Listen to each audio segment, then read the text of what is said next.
As leis de Kirchhoff são utilizadas para encontrar as intensidades das correntes em circuitos elétricos que não podem ser reduzidos a circuitos simples.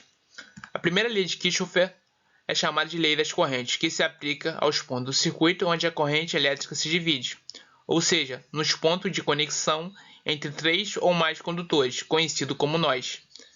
Já a segunda lei é chamada de lei das tensões, sendo aplicada aos caminhos fechados de um circuito, os quais são chamados de malhas. Antes de entrarmos na discussão sobre as leis de Kirchhoff, propriamente ditas, temos que definir três conceitos cruciais para os estudos de circuitos elétricos, o que são malhas, ramos e nós. Malhas são caminhos fechados em que iniciamos em um nó e voltamos ao mesmo nó. Em uma malha, a soma dos potenciais elétricos é sempre igual a zero. Um ramo em um circuito elétrico é definido como sendo um caminho que interconecta dois nós. Ao longo de um ramo, a corrente elétrica é sempre constante. Nós é um ponto onde a corrente elétrica se divide. O nó engloba todos os pontos do mesmo potencial. Regras para a fonte. Quando V é positivo, passando do polo negativo para o positivo. Quando V é negativo, passando do positivo para o polo negativo.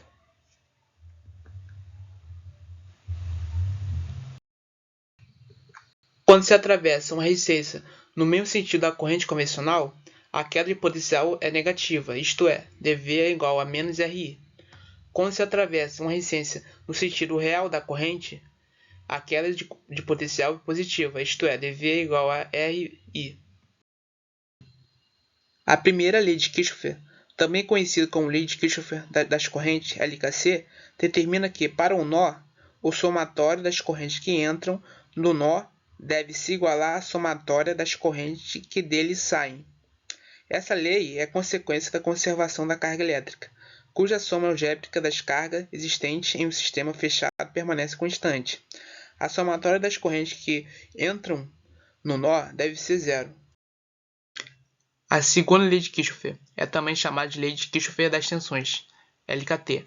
Ela estabelece que, para uma malha, o somatório das quedas de tensão deve se igualar ao somatório das elevações de tensão. A soma dos potenciais elétricos ao longo de uma malha fechada deve se igualar a zero. Para aplicar a segunda lei de Kirchhoff, devemos arbitrar o sentido da corrente, seja o sentido convencional ou o sentido real. Estarei escolhendo o sentido convencional. Percorrendo a malha M1, teremos a seguinte equação. Pela malha M2, a seguinte equação. Resolvendo a equação M1, veremos que M1 é igual a menos 7I1 mais 3I2 igual a menos 6V1. Resolvendo a equação M2, veremos que M2 é igual a mais 3I1 menos 8I2 igual a menos 12V2. Sabemos que a corrente que passa pelo resistor de 3 ohms é a diferença entre I1 e I2. Logo, a equação será I3 igual a I2 menos I1.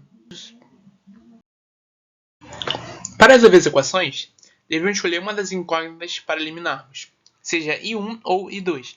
Escolhi eliminar I2, multiplicando a primeira equação por 8 e a segunda equação por 3. Logo ficará menos 24 com mais 24. Eliminamos. Continuando, veremos que I1 é igual a 1,787 amperes positivo. Significa que acertamos o sentido da corrente. Para calcular I2, devemos escolher uma das equações para substituirmos, seja M1 ou M2. Escolhi M1.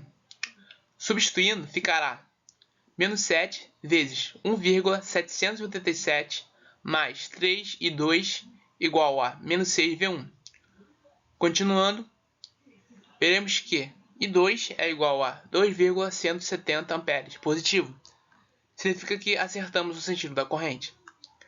Para calcular a corrente que passa pelo resistor de 3 ohms, sabemos que a equação é I3 é igual a I2 menos I1.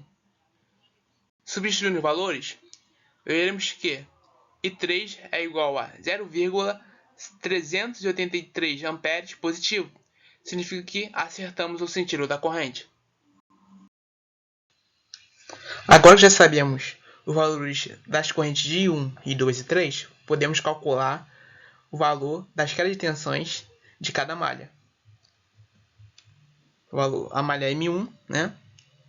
M2, substituindo pelo valor das correntes, veremos que a somatória das quedas de tensões e elevação é igual a zero, confirmando a segunda lei de Kirchhoff.